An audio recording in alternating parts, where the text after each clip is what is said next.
Look, I got you guys. You want to kick higher, stronger, and faster, not just for flashy demo sidekicks. If you're anything like me, who's competitive and always looking for an edge in a fight, then there's no better feeling in the world than hitting a perfectly timed spinning back hook kick to the head or landing a front leg axe against a taller opponent. And I'm gonna be honest, to be able to score all of these kicks in game while your opponent is moving around trying to counter you at the same time, it's not gonna be a piece of cake. It takes a lot more than just doing a few basic stretches here and there. And I know this because when I started Taekwondo at 13, I was an unathletic kid who couldn't even win in a sparring class. And there were times where I would crash out in frustration over my tight hips. I thought the solution was just stretching more. I spent hours trying to get more flexible, yet my kicks still felt stiff, weak, and slow. But through years of trial and error, refining my approach, I went from barely keeping up to become the 2024 US National Champion and ranked #1 in the under 74 kilogram class that year. And one of the biggest lessons I learned is that kicking higher isn't just about flexibility. You also have to build strength throughout the entire range of motion. Because if you can't control your leg at the highest point, your kick loses power, speed, and impact. And that's just one of the 4 important factors that transformed my kicks. And today, I'm gonna show you all 4. This will be the best tutorial you'll ever watch on how to get higher kicks. Let's get to work.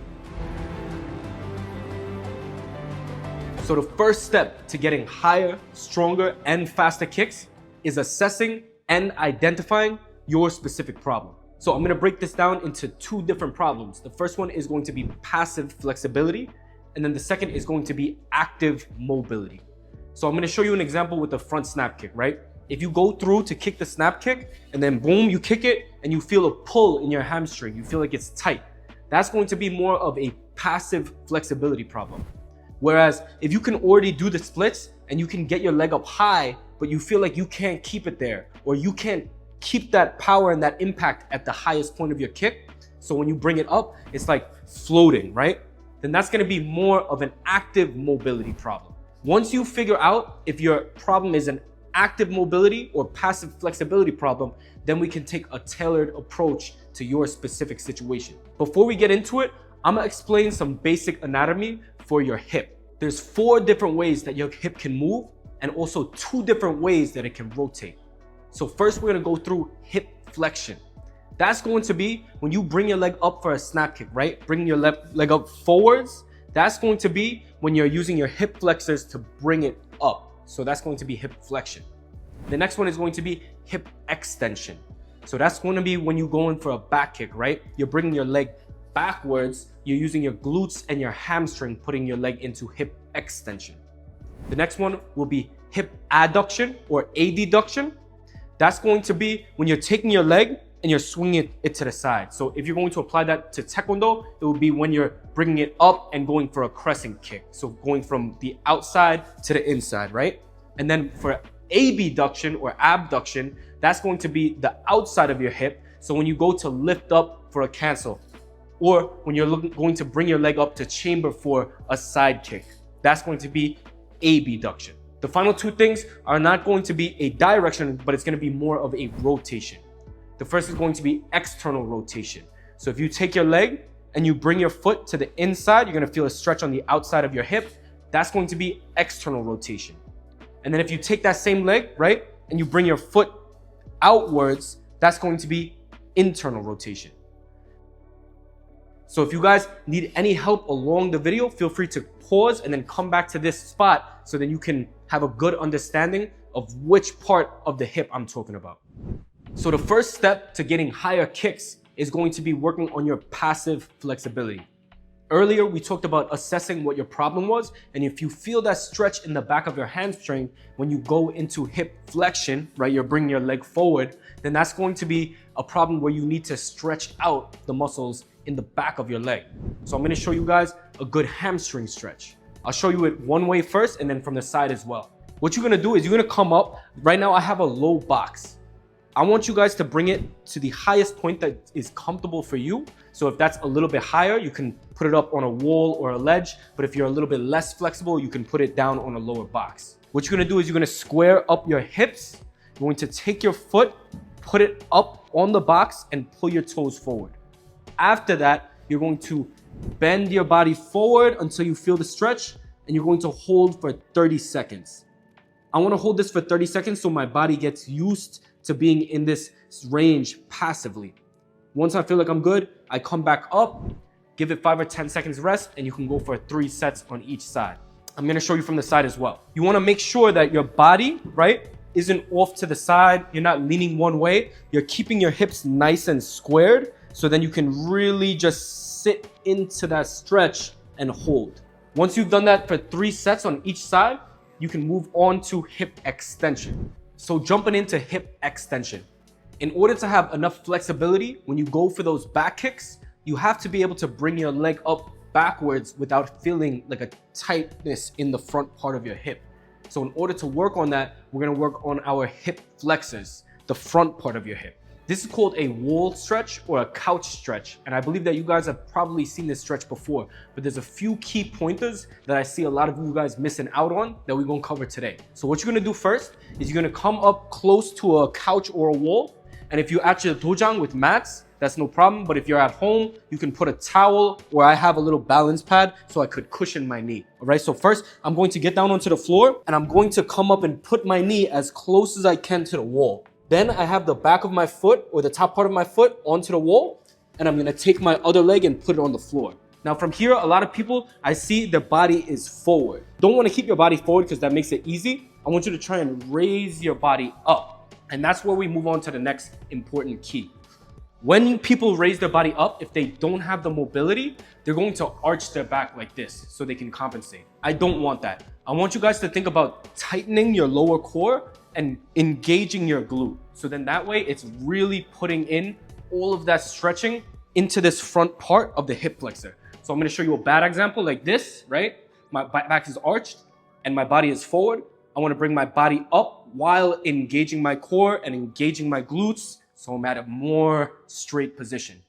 I'm gonna hold this for 30 seconds, 3 sets, and then also work on it on the other side as well. The next passive flexibility stretch that we will be covering is for adduction or adduction.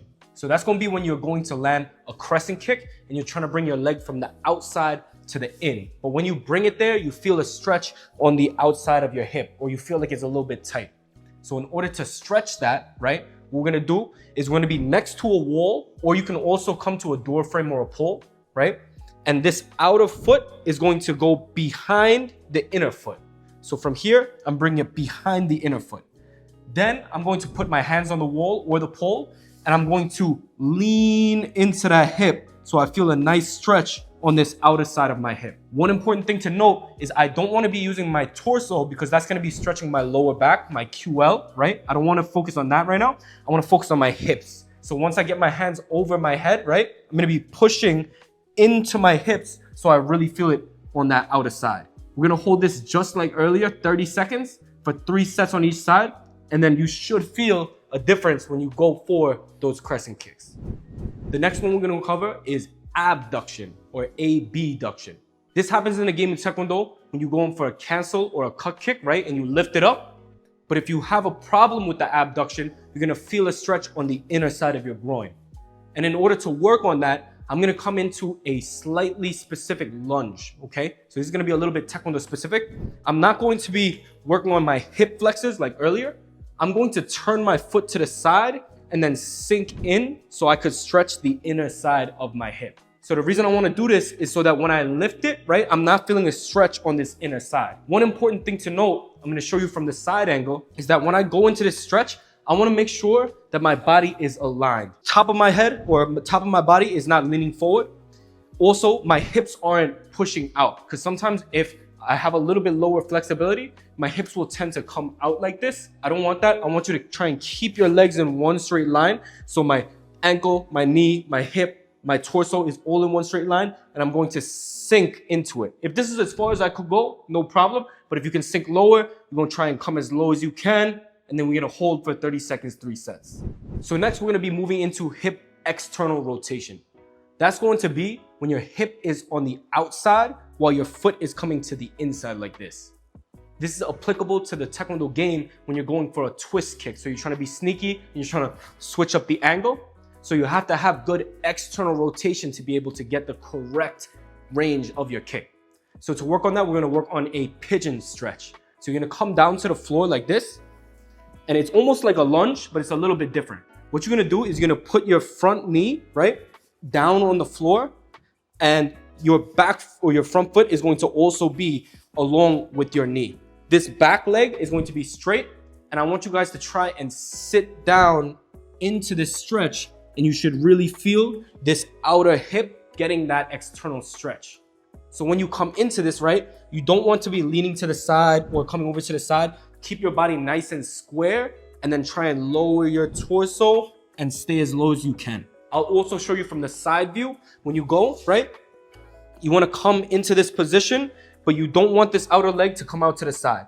You want to keep it nice and straight, and then this front hip is the one that we're going to be focusing on. So again, I'm trying to lean into this external rotation. I feel the nice stretch on the outer part of my hip.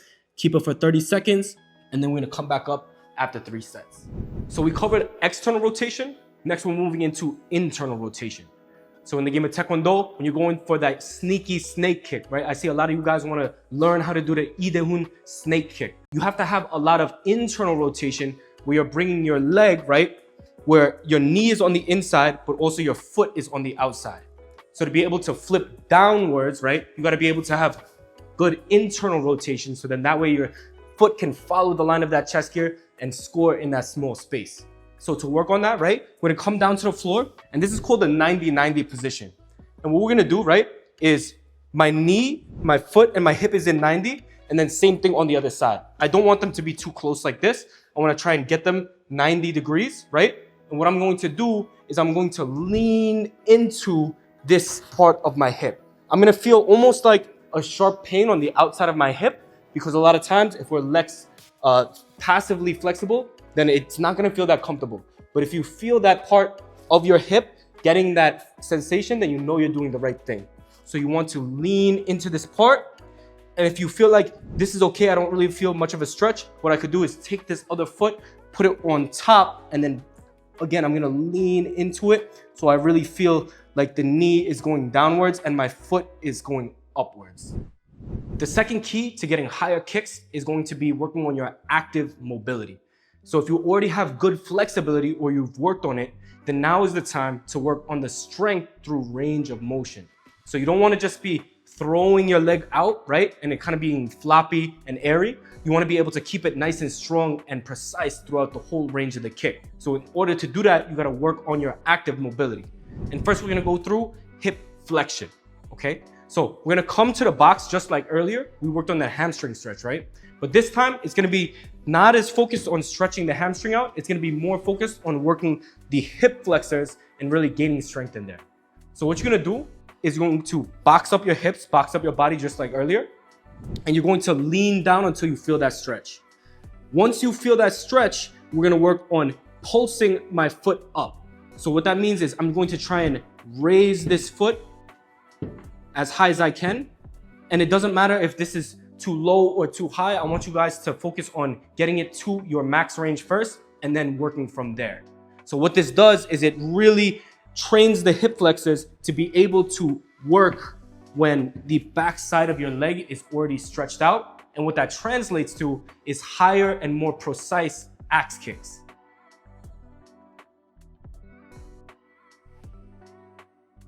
So next, moving on to hip extension so you can have better back kicks.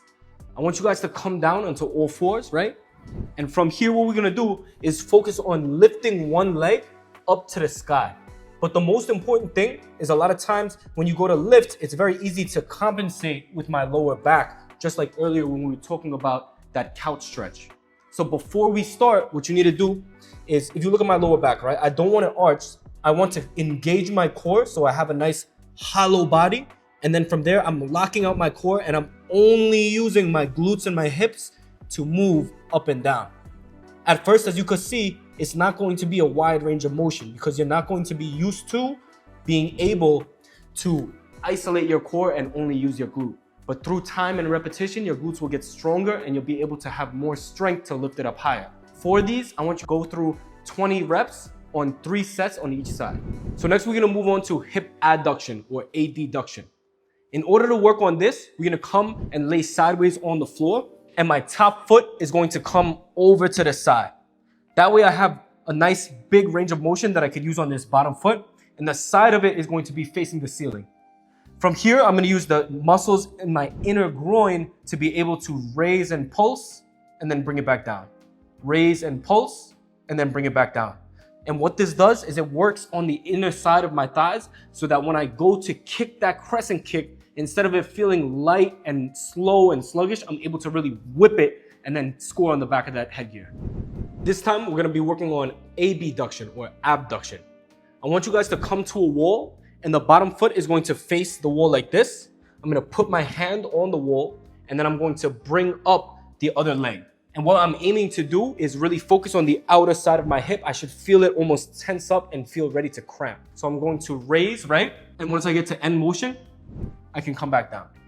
I'm gonna raise and then come back down. And I want you guys to make sure on this one especially that I'm not arching my back. If I arch my back, right, it kind of turns into like a swan position. I don't want to be doing that. I want to tighten my core, so I'm really isolating this outer hip, and all of the motion is coming directly from the hip. Once you do these, you should definitely feel like a little bit of soreness in your hip, and that's totally fine. But then when you go to kick those cut kicks, right, you go to lift that cancel, you should feel like you're a lot more strong and explosive through the motion. So improving active mobility in your external rotation. For this one, we're gonna come down to the floor into that 90-90, just like earlier. And we're gonna be focusing on this front leg. First, we're going to aim on pushing into the floor using this outer hip through the knee and the foot at the same time. So I'm gonna push, and this is going to feel awkward at first, but I want you to really feel it in the outside of your hip like this. I can hold that for 20 seconds, and then after I finish that hold, what I'm gonna do is focus on lifting my foot up into the air while I keep this knee on the ground. So if you can't just lift it without using your hand, I want you to use your hand to kind of bring it into position. And once you feel like it's high enough, you can let go and try and hold that. Again, you can assist yourself by pulling it up higher, and then you can let go and try to hold that. So we're gonna go back and forth for 20 seconds each, 3 sets on each side. So finally, for internal rotation, we're gonna do that same 90-90 pose, but instead of focusing on this front leg, I'm gonna focus on this back leg. I'm gonna turn my body towards that back leg, and I'm gonna push through my knee and my foot just like earlier into the floor.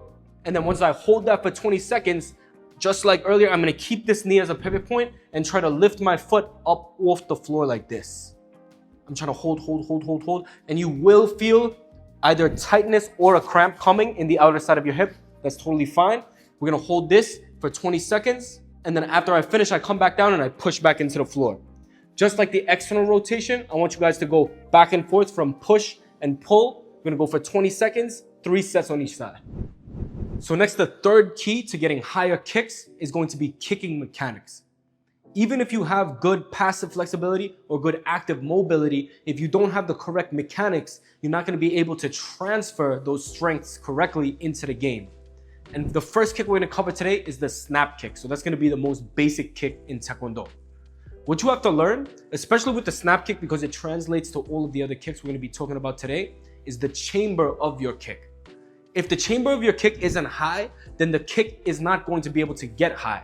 So what that means is, right, if my chamber, my knee, right, is low, and then I'm trying to swing through, it's almost like I'm trying to bring all of my weight in, and it's kind of like I'm swinging through, right?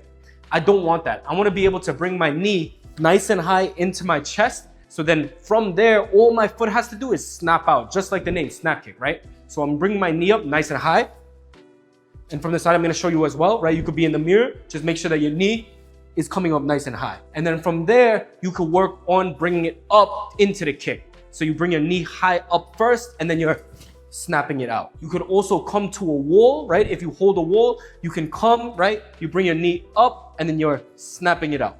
Snapping it out. You don't want the chamber down here. You want it up nice and high. Next, we're going to be moving on to the roundhouse kick. Okay, so this is very similar to the snap kick, but you have to pivot more with this bottom foot, and then also change the direction that that your kicking knee is going into.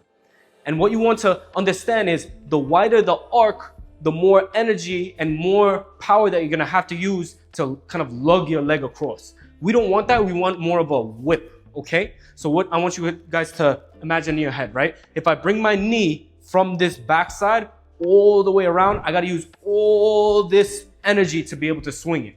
But instead of that, I want to bring my knee up nice and straight. So I'm making a shortcut. And then from there, I'm kind of drawing a diagonal angle from here. I'm not going from the outside, but I'm coming from the inside and I'm turning diagonally at the last second once my knee gets to the highest point. So again, I'm gonna break that down. I bring my knee to the highest point. That's when I turn my knee sideways and then I get that diagonal angle. But in order to turn the knee sideways, right? If I don't pivot on this bottom foot, it's going to get caught and my hips are gonna come out. I gotta be able to bring my knee up, and then once it comes to the highest point, I'm pivoting on that bottom foot as you saw, and that lets me open up my hips more. Okay, so next we're gonna go through the cut kick. The cut kick is going to be primarily going to the body, and what I see a lot of times in beginners, right, is they're bringing their knee up, but they're not bringing their foot up. So if you bring your knee up first, right, and your foot is down, then it's like this. And then from here, they're trying to swing it up and then push it out. I don't want that. What I want you guys to focus on, right, is as soon as you start, you want to get your foot up first. You want to get that foot up nice and high into the chamber. So then if the person runs in, your foot is ready to defend. If the person moves back, you're able to pump. So what you need to do, right, is imagine to yourself, there's a block in front of you, or if you have a block, or if you have something that you can kick over at home, that works really well as well. But I want you guys to think about clearing that block. So if my knee is higher than my foot, then it's going to get pushed into the block. If my foot is level with my knee, then I'm able to clear that block, and then I'm safe in the range to be able to extend over and touch my opponent. So the final kick we're gonna cover today is the back hook kick. When you go to throw a back hook kick in a sparring game, right, it's a little bit different and the angle is a little bit tighter than it would be in a demonstration kick. Because when you go in for demonstration, you're trying to show the kick, right? So you're trying to be a wide angle all the way across. So maybe it look like a little bit more like a circle. So when you throw it, it's like this, right? But you don't want that. For this one, you don't want your toes facing up, right? And you don't want it to be a wide angle. You want it to be a little bit more tight, like a back kick. And then at the last second, it's hooking diagonally. So instead of the line being like this, like a rainbow, right? It's more like it's going straight, just like a back kick. And then at the last second, boom, it goes diagonally. And what that does is when you get your foot or the back of your heel to their chin, that's when you extend and then boom, you create that nice whip or that hook. And that's what creates that knockout power. So I want you to focus first, right? You come into that chamber and you can also hold on to a wall if it makes it easier. I'm gonna show you guys, right? You hold on to your wall and then I want you to see what it feels like just to kick straight. So a back kick, boom, right? Then from there, think about bringing your foot into that back kick chamber, but at the last second, you're hooking diagonal. So if you go full speed, right? You come here and then instead of being a wide circle like this, you're bringing it up and over, so then that way it's almost like a back kick into a hook kick. And that's what's really going to separate a sparring back hook kick from a demonstration back hook kick. So we already went through working on your passive flexibility, your active mobility, and your kicking mechanics. But to be able to land it in real game, you have to be able to work on your realistic application. So then when the situation comes, you're able to throw and use all of the strengths that we just worked on. First, we're gonna talk about the angle that we're focused on. If I come into a fighting stance like this, right? I want to be able to draw a line right next to my opponent's shoulder. And then once it gets to the highest point, that's when I'm flipping my hip over and kicking through, right? I don't want the kick to be going upwards, right? I want it to come nice and high and then I pivot through and then kick through almost like sideways, right?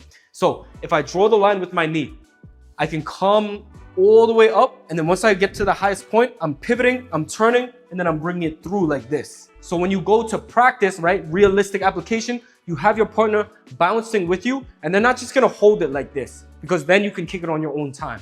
I want them to be giving you the stimulus and you reacting. So we're in a bouncing and then we're over here and when he gives it to me, that's when I bring my knee up nice and high and I kick through. So next, working on the cut kick. In order to work on realistic application for the cut kick, I gotta be able to get my foot to the target on a dime, right? So like we talked about earlier, if my chamber looks like this, then if they're coming into me and they stuff me, my foot gets stuffed like this. So when you're working with your partner, right, we could do this in a various different way, right? They could either come in, they could stay there, or they could move back. But they're gonna be the stimulus. So he's gonna tell me either verbally, so like saying go, right? Or he could tap on a target, whatever it may be. But when he gives me that signal, I wanna be able to get my foot straight to the target without any telegraph. So that means that I'm not taking an extra hop, 2 steps, right? I'm not bringing my knee up like this and then turning, right? I wanna get my foot straight to the target. So I'm waiting for him, boom, and then I bring it out, okay? And then again, he could come into me this time, boom, and I'm getting it out. This time he moves back, right? And then I could get it out. But I want you guys to be able to bring your foot up first into a nice chamber, and then boom, you put that foot out and score that point. So the last kick that we're gonna cover today is the back hook kick. We talked about earlier in the kicking mechanics that we don't wanna draw a big arc like this. We wanna push it straight through like a spear, almost like a back kick, and then at the last second, we're pushing our hip and creating that whip. So when you're going to work with your partner for realistic application, you're gonna work off them. So they're gonna give you the stimulus, right? They're not gonna just hold it out. They're going to give you the stimulus by either bringing their hand out like this, or as they bring their hand out, right? They're gonna bring their front leg out just like a person would cut you. Then from there, the partner that's holding for you, they have the job of telling you, does your kick create a wide arc sideways like this? Or does it come straight through and at the last second it pushes? So I'll show you 2 variations, right? I'm waiting for him, and when he gives it to me, I could kick like this. And if I kick like this, it's his job to tell me, no, Danny, that kick, it had a wide arc. It's not going to hit in real competition. And then I'm able to adjust where I'm hitting, adjust the angle of my kick. And then when he gives it to me the next time, right, I'm waiting for it. Boom, I'm able to hit straight, create that arc. And I know if I throw that in competition, it's going to score. If you found this video helpful, and you're serious about taking your flexibility, mobility, and kicking power to the next level, then this might be something you're trying to check out. Inside my online school, the Taekwondo Fury Institution, I just released a brand new bonus module called the Flexible Fighter. And it goes way deeper than what we covered here today. You're gonna start off with 12 different diagnostic self-assessments to help you identify your biggest limitation, whether it's flexibility, mobility, or strength through range. And then from there, you're gonna follow targeted protocols to open up your range and build real control. Not just static flexibility, but functional mobility you could use in your games. Then, we're gonna dive into kick-specific development, so you can actually apply what you've gained into roundhouse kicks, axe kicks, hook kicks, tornado kicks, whatever you're trying to do. And then to wrap it all up, I'm giving you my personal warm-up routine, so that you could build a consistent system that primes your body and gets you fight ready. And this is just one of the bonus modules waiting for you inside Taekwondo Fury Institution. So if you want the structure, drills, and routines I wish I had when I was coming up, click the link in the description below and join us inside the Taekwondo Fury Institution. Let's level up.